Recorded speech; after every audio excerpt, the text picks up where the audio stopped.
La culture populaire est remplie de récits apocalyptiques causés par l'intelligence artificielle. Faut dire que ça fait de bonnes histoires. Et même si la plupart des scénarios à la Terminator ne sont pas crédibles, la menace existentielle que pose une super intelligence artificielle est bien réelle pour de nombreuses raisons. Vous pouvez avoir un aperçu de ce qui pourrait mal tourner en regardant ces deux petites fictions de notre série Vision du futur. Mais cette abondance de scénarios catastrophes dans la science-fiction engendre une sorte de biais cognitif vis-à-vis de la dystopie. Il semblerait que nous ayons du mal à envisager des futurs désirables. Mais pourquoi une utopie post-super-intelligence? Est-ce que l'on ne peut pas envisager des utopies ne possédant aucune super-IA? Eh bien, c'est juste une question de probabilité. Qu'ils soient bénéfiques ou non, les futurs possibles contiendront très certainement des intelligences artificielles dépassant de loin l'intelligence humaine. Que ce soit à la fin du siècle ou dans 1000 ans, l'émergence d'une super-intelligence artificielle semble inévitable. Je ne vois que 3 raisons qui empêcheraient son avènement. Certaines lois de la physique, qui nous restent à découvrir, empêchent l'achèvement d'une super-IA. L'humanité disparaît avant l'achèvement d'une super-IA. L'humanité décide collectivement de ne pas poursuivre la recherche menant à l'achèvement d'une super-IA. Si vous voyez une autre raison, je serais curieux de le savoir, mais je dirais que ces 3 scénarios sont moins probables que l'émergence d'une super-IA.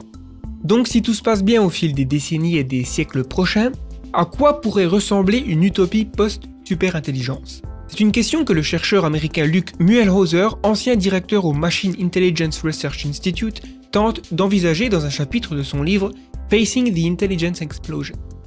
Alors le mot utopie est un peu trompeur, car il suppose que c'est un état imaginaire qu'une société pourrait atteindre. Il est presque synonyme avec inatteignable. Par exemple, on entend dire qu'éliminer la pauvreté c'est utopique car ça n'arrivera jamais, ou ce genre d'affirmation. Mais je pense qu'éliminer la pauvreté, c'est souhaitable. Je préfère donc associer utopie avec désirable. C'est l'idée de se donner un objectif collectif, un idéal de société dans lequel tendre. En faisant cela, on se rend compte que l'utopie est plutôt un ensemble de caractéristiques désirables. Et une dystopie, un ensemble de caractéristiques indésirables. Ainsi, une société peut très bien posséder certains de ces traits dès aujourd'hui. Est-ce que accéder à l'ensemble du savoir collectif de l'humanité n'est pas utopique pour un philosophe du XVIIIe siècle? Est-ce que traverser la France en 4 heures n'est pas utopique pour un marchand au Moyen-Âge? L'humanité a toujours voulu plus que ce que l'univers nous donne. Nous voulons expérimenter des sons qui n'existent pas dans la nature, alors nous créons de la musique. Nous voulons goûter des choses plus délicieuses que ce que l'on trouve dans la nature, alors nous testons différentes cuisines. Nous voulons explorer des mondes au-delà de celui dans lequel nous évoluons, alors nous construisons des navires, des sous-marins, des voitures, des avions et des fusées. Nous inventons la littérature, le cinéma et l'art pour découvrir le monde sous un angle différent. En fait, cette volonté innée de rabattre le jeu de cartes que la nature nous donne n'est pas nouveau. Des premiers outils à l'agriculture en passant par l'écriture et les révolutions industrielles, nous sommes et avons toujours été en train de concevoir notre propre utopie. Que le résultat soit au rendez-vous ou pas, vous avez sûrement tous votre avis sur la question. Mais avec une super intelligence, nous aurons l'occasion de le faire plus rapidement, mieux et plus profondément que jamais. Mais il est clair que des caractéristiques utopiques pour les uns sont dystopiques pour d'autres. Autrement dit, le concept d'utopie est subjectif. Ce qui veut dire que les différents éléments que je vais citer dans cet épisode seront sûrement considérés comme indésirables pour certains d'entre vous, et c'est bon signe car ça encourage la conversation.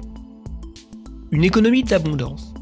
En 1959, le physicien Richard Feynman a donné une conférence intitulée Plenty of Room at the Bottom, où il a expliqué que rien en physique ne nous interdit de construire des objets atome par atome. Des décennies plus tard, grâce au domaine des nanotechnologies, nous sommes capables de construire certaines choses au niveau atomique, comme Feynman l'avait prédit, et nos capacités pour le faire grandissent chaque année. L'avenir de cette discipline s'appelle la nanotechnologie moléculaire, et une super intelligence artificielle sera sans doute capable de multiplier nos capacités dans ce domaine par plusieurs ordres de grandeur. Si nous pouvons réorganiser les atomes dans la configuration que nous voulons, tant qu'ils obéissent aux lois de la physique, nous pouvons fabriquer des légumes sans avoir à les cultiver. On voit déjà aujourd'hui que l'on peut concevoir de viande à partir de cellules. Si on pousse un cran au-dessus, on arrive à de la nano-ingénierie. Nous pourrons fabriquer une voiture sans avoir besoin de grandes usines d'assemblage, voire même de grandes structures comme des ponts ou bâtiments. Quand on y réfléchit bien, qui aurait pu imaginer l'impression 3D il y a 2 siècles? Aujourd'hui, on peut en avoir une pour quelques centaines d'euros. Est-ce que c'est vraiment si farfelu d'envisager des imprimantes moléculaires?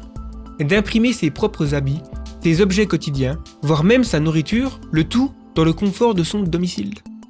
Il est difficile d'imaginer à quoi pourrait ressembler l'économie dans un monde où il n'y a plus besoin de miner la terre pour acquérir une ressource, où fabriquer un bloc de diamant est tout aussi simple que de fabriquer un bloc de charbon. Les choses que nous considérons aujourd'hui comme des articles de luxe seraient plus ou moins accessibles à tous. En théorie, après il y a toujours les questions de volonté politique, de distribution des ressources, etc. Mais en général, plus il y a d'abondance, plus le nombre de personnes qui en profitent est grand. Et plus les inégalités sont grandes aussi, me direz-vous.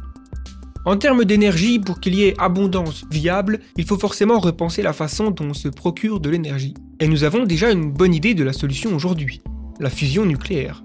Si je devais parier sur l'acquisition énergétique d'une civilisation utopique, je mettrais un bon paquet sur la fusion nucléaire. Mais il n'est pas exclu que des panneaux solaires ultra efficaces, en orbite par exemple, ne soient pas un bon complément. Au final, il y aura probablement plus qu'une solution. Une société d'immortels. Bien que le progrès technologique a tendance à être parfois critiqué, les progrès en médecine sont rarement inclus dans ces critiques. Qui ne veut pas augmenter la santé et prévenir les maladies qui nous affligent? Une société post-superintelligence a probablement un système de santé à des années-lumière d'une autre. Et on ne parle pas seulement de vaincre les problèmes de santé. Turritopsis nutricula est une méduse qui a la particularité de pouvoir revenir au stade juvénile, ce qui la rend biologiquement immortelle. Elle inverse en fait le processus de vieillissement. Aujourd'hui, peu de chercheurs affirment que cette caractéristique est impossible à transmettre à l'être humain. Ce n'est qu'une question de connaissance, d'ingénierie, et nous faisons des progrès substantiels chaque année. Il est donc cohérent d'envisager la fin de la mort biologique et du vieillissement pour nos descendants. Surtout si une super-intelligence artificielle y met du sien. Il y a aussi le scénario de numériser la conscience, ce qui laisse entrevoir une immortalité numérique à la Altered Carbon. Toutefois, je suis agnostique sur la faisabilité d'une telle technologie, étant donné nos lacunes dans la compréhension de la conscience notamment. La douleur pourrait être une autre barrière qui tombe. Pouf! L'être humain a évolué pour ressentir de la douleur, essentiellement car c'est un mécanisme d'autodéfense. Si je mets la main sur la plaque chauffante, je suis bien content de me brûler. Non pas car je suis maso, mais pour éviter les dommages irréparables. D'ailleurs, les personnes qui sont atteintes d'insensibilité congénitale à la douleur sont incapables de ressentir la douleur, et généralement ont une espérance de vie en dessous de la moyenne. Mais le simple fait qu'il soit biologiquement possible pour un individu de perdre le sens de la douleur sous toutes ses formes et sur tout le corps, avec conservation des autres sensations tactiles, est une sorte de preuve de faisabilité. Et si nous pouvions répliquer volontairement ce trait génétique, et remplacer la douleur par un autre mécanisme d'alerte? C'est pas moi, une sorte de bip bip lorsqu'on marche sur une écharde. Bon, pour être honnête, je ne sais pas trop quoi penser de ce genre de proposition, j'aimerais bien essayer on va dire. Ce qui pourrait être cool, c'est une télécommande pour gérer l'intensité de notre sensibilité à la douleur, comme on gère le volume d'une enceinte.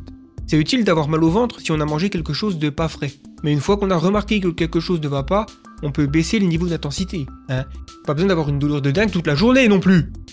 Si une société d'immortels à la santé hors pair vivant dans une économie d'abondance sans pauvreté n'est pas assez utopique pour vous, je peux ajouter un système de transport orbital connectant les quatre coins de la planète en 1 heure maximum, des mondes virtuels indiscernables de la réalité qui étendent la richesse des expériences humaines, ou encore la fin de la souffrance animale liée à l'élevage intensif.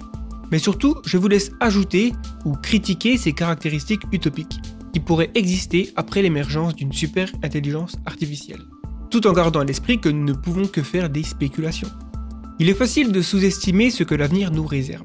Quand on pense à une société post-super-intelligence, il est important de reconnaître que les bénéfices pourraient être bien plus grands que ce que nous pouvons imaginer actuellement, car notre imagination est restreinte à ce que nous connaissons aujourd'hui. Nos limitations ne sont pas essentiellement dues à la physique, mais aux limites de notre intelligence et des ressources qui peuvent être utilisées à notre niveau actuel d'intelligence. Avec des machines plus intelligentes et alignées à nos valeurs, nos limites biologiques pourraient être transcendées et la société complètement repensée. Si vous êtes nouveau sur cette chaîne, je vous invite à vous abonner pour découvrir nos prochains épisodes toujours consacrés au futur. Et n'hésitez pas à explorer nos précédentes vidéos et podcasts dans les différentes playlists. Merci de cliquer sur j'aime ou j'aime pas afin de nous rendre plus visibles aux algorithmes de YouTube, ce qui aide la chaîne à croître. Si vous avez des remarques ou un avis à donner, les commentaires sont là pour ça et vous pouvez aussi rejoindre le Discord The Flares, lien dans la description. Et enfin, sur le site the-flares.com, nous produisons du contenu exclusif premium, comme des documentaires ou des résumés audio de livres. L'avenir est une nuit noire dans laquelle nous ne pouvons pas nous permettre d'avancer aveuglément. C'était Gaëtan pour le collectif The Flares. Nous sommes vos fusées éclairantes. Nous sommes The Flares. Merci et à bientôt.